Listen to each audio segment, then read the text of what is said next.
Good afternoon. Sorry for the delay in starting, and a very warm welcome to everyone. We have the pleasure of having with us today Dr. Riddhi Bhandari, who is a junior fellow at PMML. She is an anthropologist with research interests in economic conduct, aspirations, and enterprise culture in contemporary India.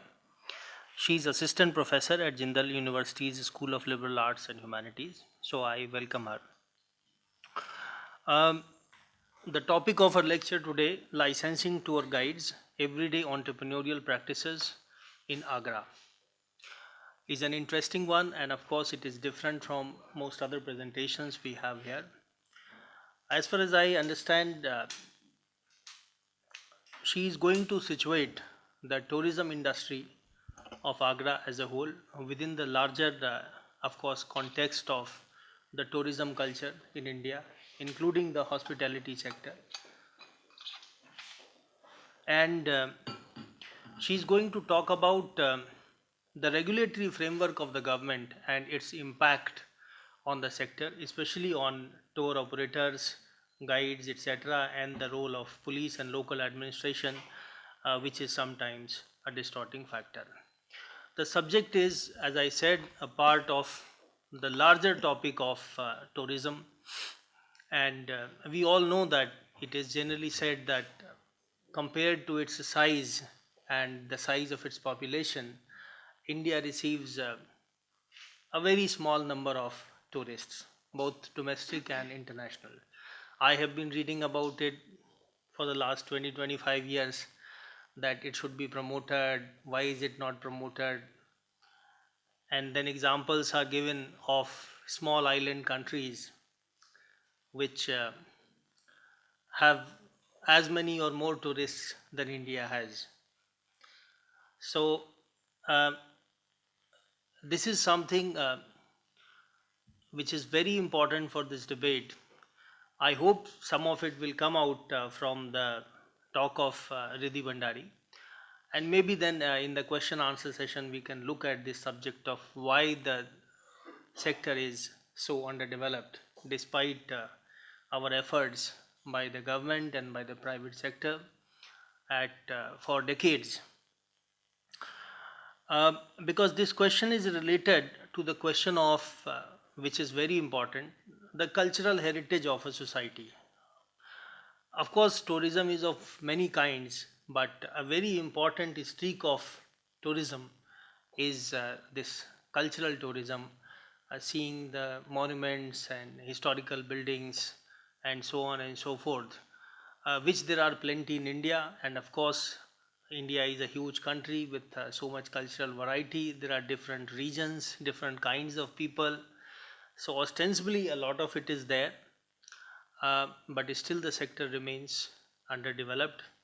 So I believe that within the context of Agra, what Dr. Riddhi Bhandari is going to say will answer some of the questions about why the sector is not as developed as it should be, and maybe then we can try to find larger answers. Since we are already delayed, I will stop here and invite Dr. Riddhi Bhandari to proceed with her lecture. Thank you so much. Thanks to NMML for both this fellowship that allows me both time and space to do this thing that I love. Broadly speaking, research, but more specifically, weighing in on economic phenomenon as a non-economist. There's also a couple of academic vote of thanks that I'd like to call out to my academic mentors, Dolores Koenig and Pete Betke. And I would be remiss to not mention my research participants in Agra, without whom obviously this research would not be possible. So this paper is, it focuses on licensing regulations for tour guides and how they've evolved over the years as a response to certain macro and local forces, and how entrepreneurs then navigate them. The paper is part of a larger book project that I'm currently working on that examines the emergence of enterprise culture and everyday entrepreneurial practices following the economic reforms of 1990s. I focus specifically on tourism in Agra, as has already been mentioned. And today's talk is an amalgamation of 3 chapters from the book. It draws ethnographic data from 2 chapters and is situated in the context that I lay out in another chapter. Before I begin, there are 2 theoretical arguments that sort of undergird today's presentation as well as the book. One is that engaging with the state apparatus, whether it is in the form of regulations and administrative orders, or through the discretionary and supervisory actions of state agents like the police, is an integral and inevitable element that shapes entrepreneurialism. Entrepreneurs' thinking, strategic navigations, everyday actions, aspirations, indeed, enterprise culture itself emerges in an active engagement with the state that presents itself variously as risks and opportunities to their economic participation. And secondly, and relatedly, I theorize on the relations between the state and its subjects. Too often, in theories of the state, it is argued that the obtuse nature of the bureaucracy and legality renders the state opaque, almost intimidating and inaccessible to the people, who more often than not look to avoid its entanglements and can only access it through benevolent mediators like state agents and local leaders, who in turn capitalize on this hesitation to facilitate access or the state's avoidance in exchange for enhancing their own reputations or monetary gains. However, I offer this ethnography to highlight that people's approach to the state is well informed and calculated. It is based on shared and incrementally gathered knowledge, both about the composition of the state and its everyday workings.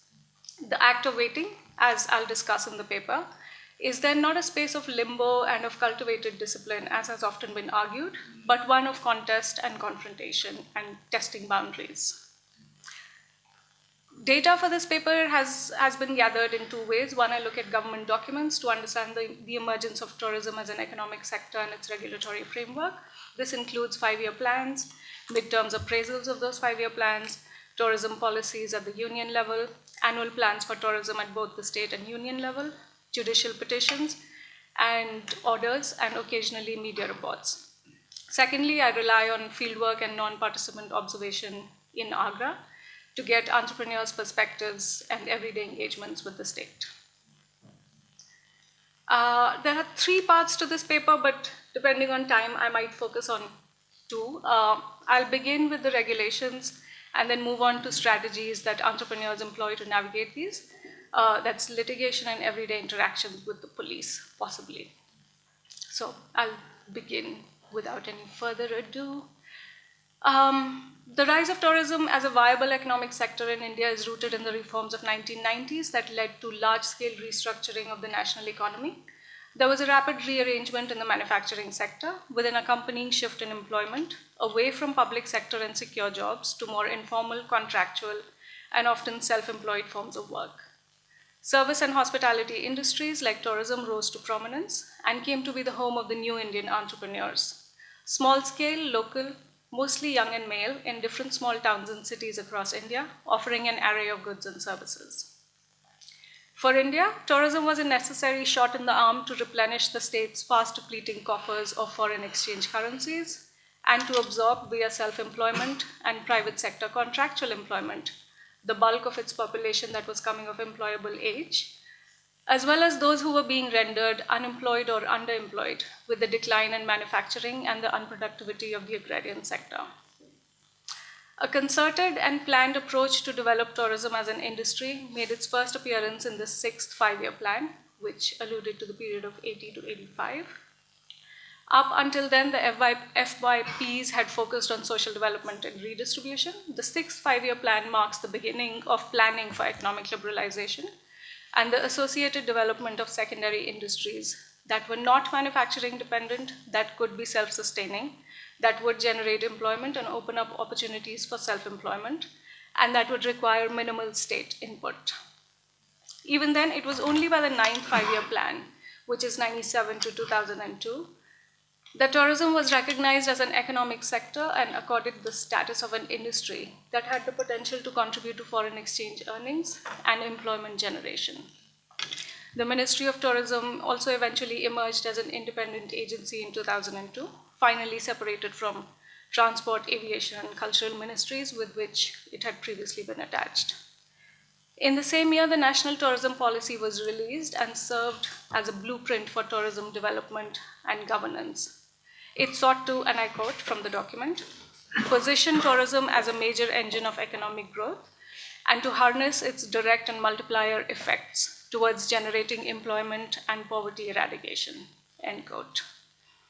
Taking stock of the global tourism revolution that was allegedly underway, the National Tourism Policy noted India's capacity as a desirable tourism destination, but also its worryingly low share of global international tourism, as you already alluded. So since 1995 up until 2002, tourism visits to India stayed consistently stuck at 0.38%.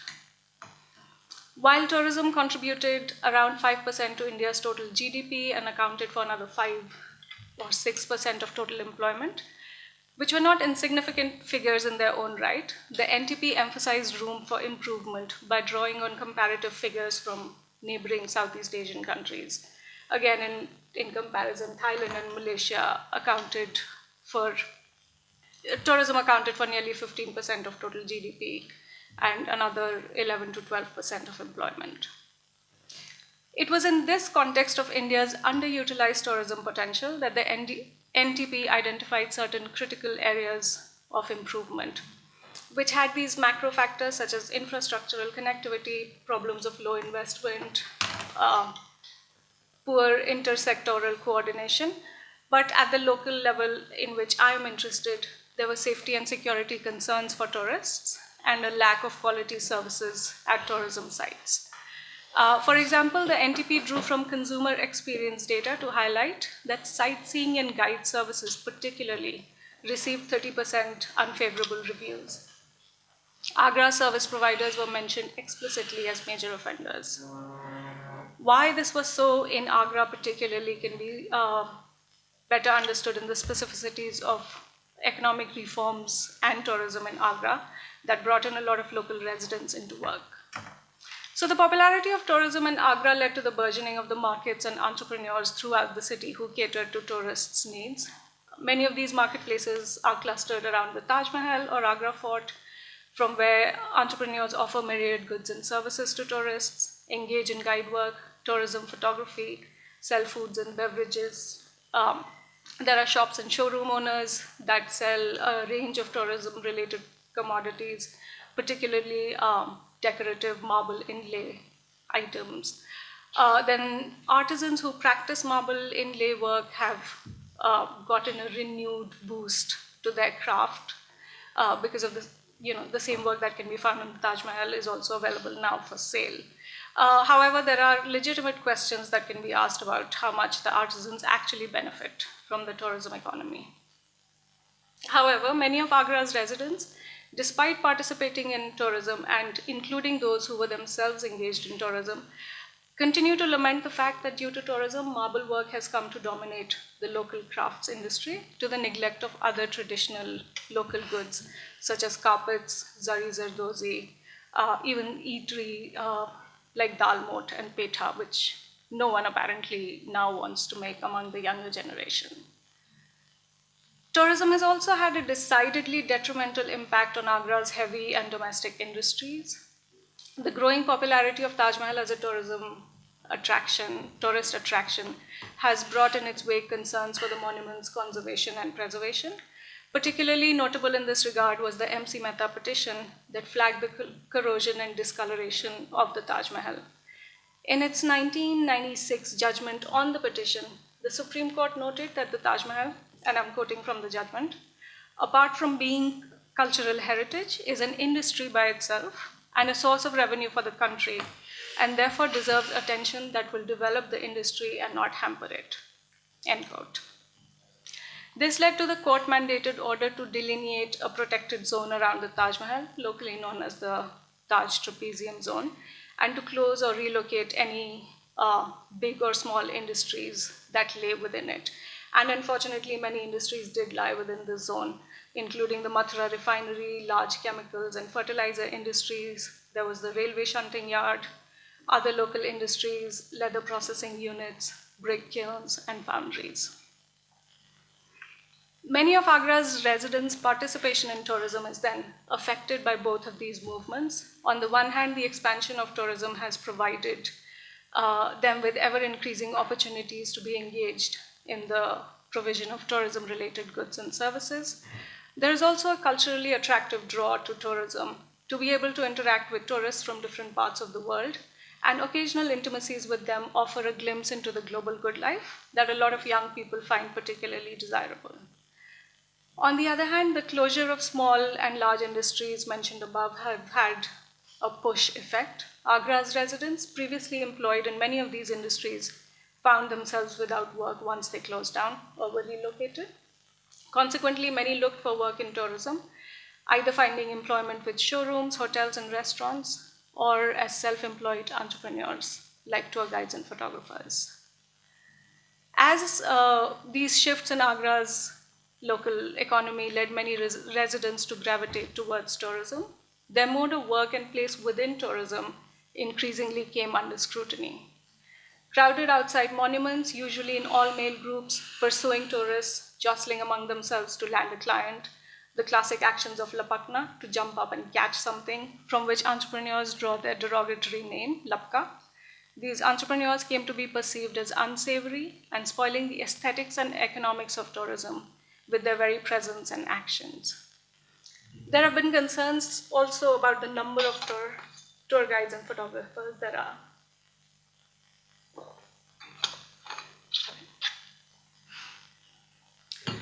The problem of numbers is further compounded by concerns over quality. Most tour guides are seen as possessing dubious knowledge and skills relevant to their work. Their quotidian practices were seen as bordering on harassment and sometimes even linked with petty criminality. In the media, public, and even policy imagination, these services and service providers were seen as unskilled and opportunistic, chasing easy money and fooling unsuspecting tourists for almost immoral, borderline illegal earnings. Their conduct constituted a safety and security concern that I alluded to earlier, alongside a quality concern. As the NTP had flagged, both of these needed to be regulated to develop tourism in a manner that would be self-sustaining. However, these regulatory desires have been held in check by the realities of India's transition to economic liberalization or post-liberalization. Self-employed entrepreneurs represent, indeed, they embody liberalization's discursive advocacy of self-sufficiency, entrepreneurialism, and not relying excessively or solely on the state for jobs.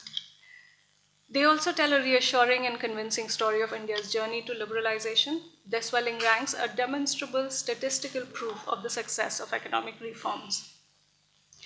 Licensing regulations for tour guides reflect the interplay of these two forces. So the origins of licensing regulations for tour guides were often narrated to me in a manner that emphasized their slow and eventual emergence. In these narrations, entrepreneurs repeatedly told me that the process of issuing licenses to tour guides began to be formalized only by the late 1980s, when the government became interested in developing tourism as an economic sector in tandem with its reforms.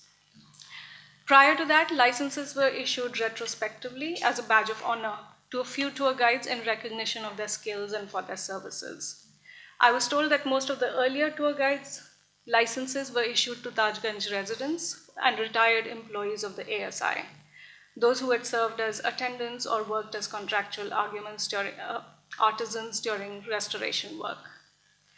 According to entrepreneurs and even a few ASI officials, issuing guiding licenses to such persons was the extension of the state's helping hand to prolong their work lives and participation in the heritage economy. In 1996, however, formal guidelines for licensing regional tour guides were released, exams were held, and licenses issued. In 2003, a year after its formal independent constitution, the Ministry of Tourism also released revised guidelines for licensing tour guides. They alluded also to the need to create different categories of tour guides with different work mandates. Subsequent revisions laid out the specifics of how a quality check could be maintained in guide work. These included educational qualification, linguistic fluency, an age limit, an examination process, including a written test and an oral interview, and a 26-week training period. The licenses that were then issued were classified as per regional zones, north, south, west, and east, and licensed tour guides could work in tourism destinations within their designated zones. This formalization of the licensing process did not obviously portend well for many entrepreneurs. Most tour guides left behind complained about the eligibility criteria, particularly educational qualifications, saying that they were too stringent, they didn't necessarily match up to the skills that were required to be tour guides. Many alleged that they were deliberately designed to eliminate people like them, the older, less educated, less urbane males from work. Many sort of put forth this idea that they had the work experience and descendant community historiography, which should sort of give them preferential treatment in getting licenses despite not meeting the eligibility criteria. There were also allegations that vacancies were assessed on a need basis and not advertised with any regularity, which means that the waiting period for guide aspirants could stretch for several years. Due to a combination of these factors, many of those working as tour guides suddenly found themselves without work. Nevertheless, a large number of them continued to work without licenses, concentrated now mostly in the gate markets outside monuments, such as the Taj Mahal, as self-employed entrepreneurs. These included both the older tour guides who had been working before the regulations came into force, but also a lot of new, younger people entered and began to work without licenses despite the new regulations being in effect. So with this shift in the licensing process, two categories of tour guides were created, those with licenses and a large residual category of those without licenses. For a while, there existed a clear division of labor between the two. Regional tour guides worked with travel agencies and showrooms and catered to the better paying foreign tourists, while the unlicensed tour guides worked from the gates, catering to domestic and foreign backpacker budget tourists. This unequal and uneasy equilibrium continued till the State Department of Tourism. Here, the UP Tourism entered the frame. On November 21st, 2006, in possible anticipation of increased tourist traffic for the upcoming Commonwealth Games, UPT issued its advertisement inviting applications for state-level tour guides. The entry of state guides upset this existing division of labor, exposing fault lines of economic uncertainty and giving way to turf wars. With the entrance of UPT guides, regional guides felt their hold on the market loosen and their position weaken. With tourists scarcely able to tell the difference between two types of licenses, UPT guides were often a cheaper and cost-effective option for travel agencies and responsible, according to regional tour guides, for driving down overall wages.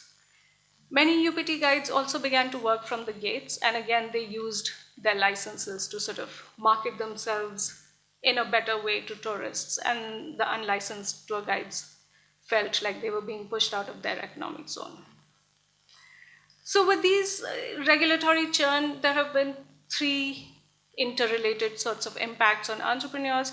There's an increased uncertainty of work due to the tightening of licenses, but the proliferation of different types of licenses has also brought more people to work as tour guides, increasing conflict and competition among them. And due to all of this uncertainty, tour guides are routinely subject to harassment and surveillance by the police. And they've responded to these increased uncertainties and harassment in their lives by employing a variety of strategies. Prominent among them include seeking judicial action and engaging the police. So tour guides frequently took the legal route to challenge the unfavorable impact of licensing regulations. The judicial process was initiated by the unlicensed tour guides following the exclusion from guide work. In 2001, they filed a petition first in the Delhi High Court and subsequently also in the Allahabad High Court, arguing that they should be granted licenses without having to meet the eligibility criteria or take the exams because they had been working at the Taj Mahal for a long time. The petition that was subsequently drawn up pointed out that petitioners had lived in Tajganj for many generations. They had been working as tour guides, and even if they did not meet the eligibility criteria, they possessed the right work experience. The eligibility criteria also ought to be relaxed, keeping in mind the needs of domestic tourists, and they complained about irregularities in the evaluation process of the government. Alleging that regional tour guides and the police harassed and prevented them from working because they did not possess licenses, the unlicensed tour guides pleaded with the court, and I quote from their petition, to uphold their right to work, failing which they would be rendered unemployed in the evening of their lives, end quote. In 2012, a similar petition was filed against the licensing practices of UPT. For both petitions, the courts granted a stay order to the unlicensed tour guides, maintaining status quo and permitting them to continue working till a suitable provision could be made for them by the two departments of tourism. The court further observed that existing unlicensed tour guides ought to be trained and licensed as local tour guides, creating yet another category of types of guides that would cater specifically to domestic tourists. These guides would work from monuments located within specific cities or regions. They would not require very stringent educational qualifications and should be evaluated on their knowledge of local monuments and their conversational skills in one or more vernacular languages. Although a major victory for unlicensed tour guides, this was not the end of litigations. In 2006, on the heels of UPT's advertisement, regional tour guides accurately anticipated competition, and to protect their turf, the Agra chapter of the association filed another petition in the Allahabad High Court, challenging the UPT's plans to register state-level tour guides on technicalities. So, for example, they alleged that in the advertisement that was issued, there was no mention of the number of vacancies, neither an interview or a training period was specified. This petition was submitted in court, but in the interim, UPT proceeded as usual with receiving and assessing applications and even began to issue licenses. In 2007, with the original petition still pending, the regional tour guides attached an addendum. Again, they evoked the 2003 guidelines to argue that only those guides that were registered by the union government should be permitted to work from monuments that were under the care of the union government. This became a hugely contested issue in Agra because the primary revenue generating, tourist attracting monuments there, the Taj Mahal and Agra Fort, are both under the Archaeological Survey of India. Responding to this petition, UPT guides evoked territorial claims and argued that since monuments lay within state limits, they had the right to work from there, and challenged the fact that the 2003 guidelines actually placed any restrictions on entry to monuments. Additionally, they also argued that closing off a market space would violate, and I quote from their petition, the principles of free market economics that the Indian state had committed to uphold following economic liberalization. The tour guide's response was accompanied by the UPT's official note that also pointed out to the increasing number of domestic tourists that were visiting the Taj Mahal, especially in Uttar Pradesh, and emphasized the need for more tour guides, positioning themselves as the authority that was responsibly doing what was needed to fill this gap and to serve the nation's tourism economy. In 2009, the court ruled in favor of the UPT guides, concurring with their contention that they could not be prevented from working. The tour guides' litigation history is an exemplary case to show that approaching the courts to make claims on the state was a commonly adopted, almost go-to first measure for Agra's entrepreneurs. While legal and judicial action is frequent, it often entails long periods of waiting, leading to commonly heard refrains of how the process itself is the punishment. However, for Agra's entrepreneurs, the point of engaging legal action was to engage this very process. They rarely sought or expected immediate outcomes. Rather, legal action was frequently recommended and initiated as a way to buy time from unfavorable regulatory shifts. This intention to buy time was rooted in the awareness of how India's judicial process normally worked.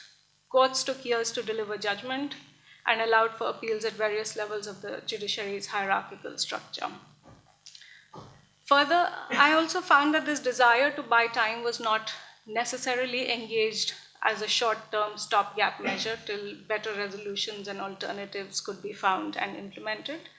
Rather, Agra's entrepreneurs frequently spoke of legal action as participating in an indefinite waiting game that entailed a series of moves comprising legal petitions, exchange and intimacies with state agents, as well as organizing into associations to confront unfavorable regulations. How much time do I have? 10 more minutes. Okay. I think I'll leave out the police section. We can discuss it if necessary later. So to briefly conclude, scholars of tourism have attended to how once tourism becomes and is recognized officially as an economically viable sector, it's accompanied by the formalization of a regulatory framework that permits, prohibits, and regulates economic activities.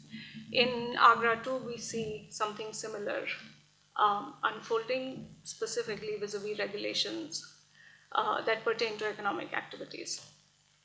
Entrepreneurs, in order to navigate and negotiate these regulatory framework, evoked different aspects of their relationship and position vis-a-vis the state as a reminder to the state of its different roles and responsibilities towards them. Regional tour guides underscored their location as compliant subjects within existing guidelines and asked that the courts uphold their right as law-abiding citizens. UPT and unlicensed tour guides, on the other hand, called on the Indian state's ongoing commitments to the economy to urge a relook at the existing regulatory framework. In this vein, India's liberalization commitments to the free market principles were evoked time and again, and tourism's prominence as an emerging revenue-generating economic sector was also highlighted. In addition, the state's continuing welfareist role to care for its citizens who would, and I'm quoting again, be otherwise rendered unemployed in the evenings of their lives was also raised. These claims that entrepreneurs made on the state were situated in the interstices of the state apparatus. These interstices can be conceptualized as spaces that open up based on how the state is constituted and functions. A polyvalent, decentralized, and democratic state allows for challenge, review, and reconsideration, making room in the process for delay, interpretation, and maneuver. All of these were subsequently utilized as strategies for enhanced economic participation. Sometimes the powers of some governmental agencies were subject to review by another. At other times, existing hierarchy of agencies, as between the lower and the higher courts, were mobilized to challenge an unfavorable ruling. Furthermore, in seeking judicial action, entrepreneurs displayed a keen understanding of the fact that courts took time to decide cases, and pending such decisions, stay orders were frequently awarded to uphold the existing status quo. However, the shifting regulations and slowness of judicial relief did continue to cause them anxiety and left them vulnerable to the vagaries of state agents. These actors of the state did constitute another interstices in this state apparatus because they did not always neatly comply with the word of the state and were tied in everyday relations of socialities with entrepreneurs through dependence, bonhomie, fostered familiarity, as well as conflict and displays of power. That's. You have more time. I said 10 minutes. Okay, You have taken just 2-3 minutes. Yeah, because I would have otherwise taken a lot longer. So okay. we can just. All right then. If that's what you prefer.